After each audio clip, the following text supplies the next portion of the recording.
The FIFA World Cup 26 is coming to North America. Get closer to where business meets the beautiful game with a hospitality package featuring premium seats and entertainment. Get closer to wins on and off the pitch. Register interest at hospitality.fifa.com/interest. So, have you heard the story about the prescription plan with savings automatically built in? It's where a family of any size can feel confident the cost of their medication won't hold them back.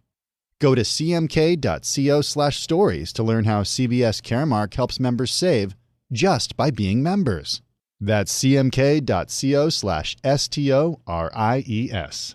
This holiday season is likely to be a roller coaster for logistics and manufacturing, but having the right staff in place can be easy when you choose Express Employment Professionals. They can handle everything to ensure you have the right size contract workforce. Go to expresspros.com. Solve your workforce challenges when you choose Express to support your hiring in a variety of roles, including two of our biggest areas, manufacturing and logistics. Visit expresspros.com today. That's expresspros.com. Bloomberg Audio Studios. Podcasts, radio, news. This is a breaking news update from Bloomberg.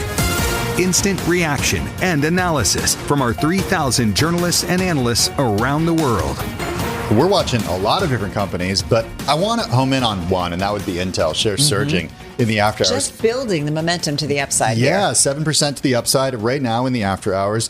Little bit at the beginning, trepidation, I think, from shareholders, but I don't know, it could have to do also with some corrected numbers that were coming back and forth over the terminal for the results, the most recent results. As you mentioned, shares, up 90% going into the print this year? Well, yeah, we know there was the U.S. taking that position in Intel specifically, an equity position, and it is now the third largest investor in Intel. So that certainly has given it a jolt, if you will, this year. But again, I think what's interesting is the company's CFO speaking in an interview. You can check out our Ian King's right through on this, but Intel saying the third quarter was stronger than it thought across the board.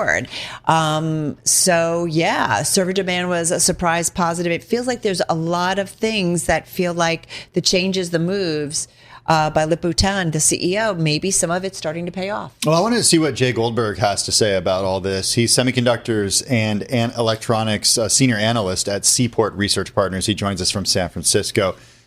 Jay, good to have you. You cover a lot of these companies, including Intel. You've got a neutral rating on Intel. Just give us your first reaction to this report that shows an encouraging forecast after a rebound in the PC chip market.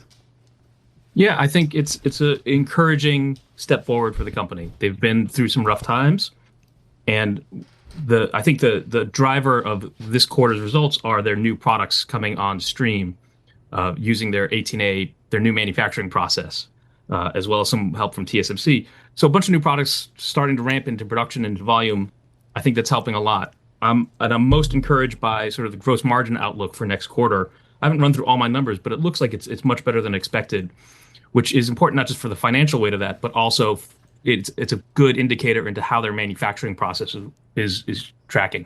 Go ahead, Carol. No, go ahead. I don't want to get you in trouble with compliance, but are you going to change your outlook, your rating on the stock? So I just upgraded it about a month ago from sell to neutral. And my concern here is more that big picture question you all were talking about earlier.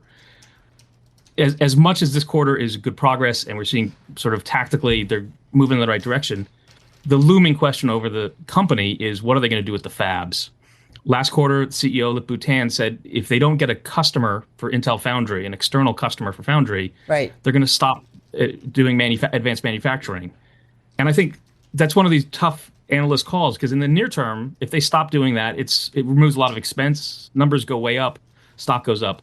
It's a near term easy thing to do, but long term it's probably really bad for the company. And it's just hard to square that sort of long term forecast, multi-year forecast.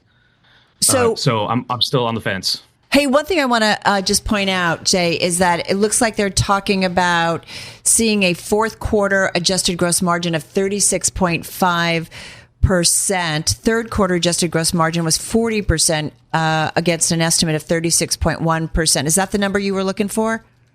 Yeah, but there's a lot of adjustments in there, so I haven't worked through them all, to be honest. Okay. Hey, listen. this is a company that's been around for a long time.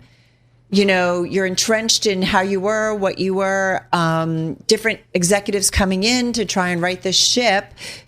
It's a big ship to turn, while also facing lots of growing competition. Do you feel like it is in the right direction?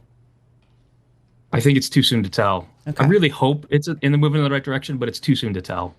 Like, what are they going to do with those fabs, right? And I've been saying for years that Intel's biggest challenge is not external competitors or customers. It's their biggest challenge is internal and fixing their culture. So on that mark, I think this is a step forward. Lip-Bu has he has a plan and he's chipping away at this sort of internal problem. But they really have to readjust their worldview internally and understand that they're not the dominant player that they were for 20 years. They're the upstart now, and they got to act like it. Jay, we spent a good portion of our program earlier talking about economic statecraft and the new role the U.S. government is taking in companies, the reporting around potentially investing in some of these quantum companies. We, of course, have the Intel, the U.S. government being among the biggest shareholders in Intel, U.S. Steel, the golden share there, the critical minerals and mining companies that have taken investment or had interest expressed in them. From an Intel perspective, how does the U.S. government investment change Intel? I think it is going to encourage other U.S. chip companies to consider working with Intel Foundry, right? Because NVIDIA's already invested in it. SoftBank's invested in Intel. Now do we see Apple or Amazon or Google or one of these other potential Intel customers sign up to work with Intel Foundry, take that risk? But because it could be seen as patriotic. That's okay. I'm glad you said that. Do they do it because it's the right thing for their business, because it's the best option for a foundry? Or is it because it shows the Trump administration that they're supporting a business that the administration has invested in? So I think it can be both, right? My view is that these companies need to work with Intel. They need to see Intel Foundry succeed. Because if they abandon Intel Foundry today and Intel abandons it, entirely, what happens in 5 years when they're, TSMC has an effective monopoly today. Right. In 5 years, they'll have a true actual monopoly. And that's going to be really challenging for all these companies. And so it's hard in, the way that companies work. They're thinking on 90-day cycles. Somebody needs to be thinking of sort of the 5-10-year time horizon. And maybe the government is the sort of the forcing function that gets us there. You know who thinks in more than 5 or 10-year cycles? A little country named China. They're pretty good about those long-term plannings. Just having some fun with you, Jay. Well, having said that, though, on the other hand, are there companies who are saying, I don't want to get involved with anybody who's involved in the government? Because just like the way the U.S. government for a long time has been, or, U.S. investors have been critical of, sovereign-held entities, in other countries. So is there some, justification in that as well? Or should we just assume that Intel now has a massive, backup called the U.S. government? So I think everybody's a little bit uncomfortable with the U.S. government taking stakes in companies. Everyone I know on Wall Street, everyone I know in the Valley, just a little bit uncomfortable about it, sort of ideologically. It's not something we're used to. It's clear that, the U.S. is moving towards some kind of national industrial policy. This is one way to achieve that. I'm not sure taking a stake in it is quite the right way to do it, but there are merits for being a little bit more somewhere in between the government controlling everything and the government doing nothing.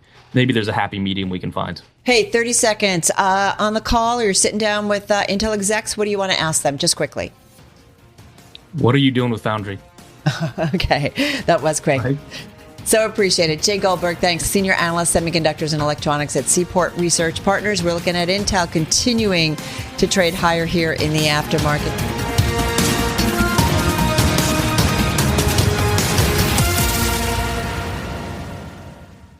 For enterprise organizations, managing all your food needs is a tall order. But with EasyCater, you get a single workplace food vendor with the tools and resources to make it easy, giving teams across your organization an easy way to order from a huge variety of restaurants, all on one platform, all while consolidating your corporate food spend so you can control costs, streamline billing and payment, and simplify reporting.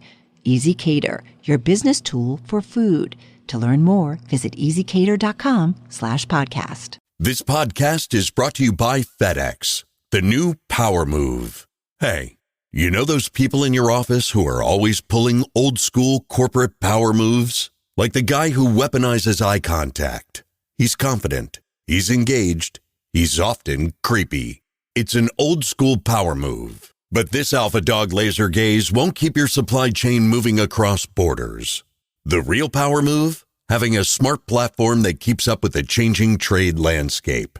That's why smart businesses partner with FedEx and use the power of digital intelligence to navigate around supply chain issues before they happen. Set your sights on something that will actually improve your business.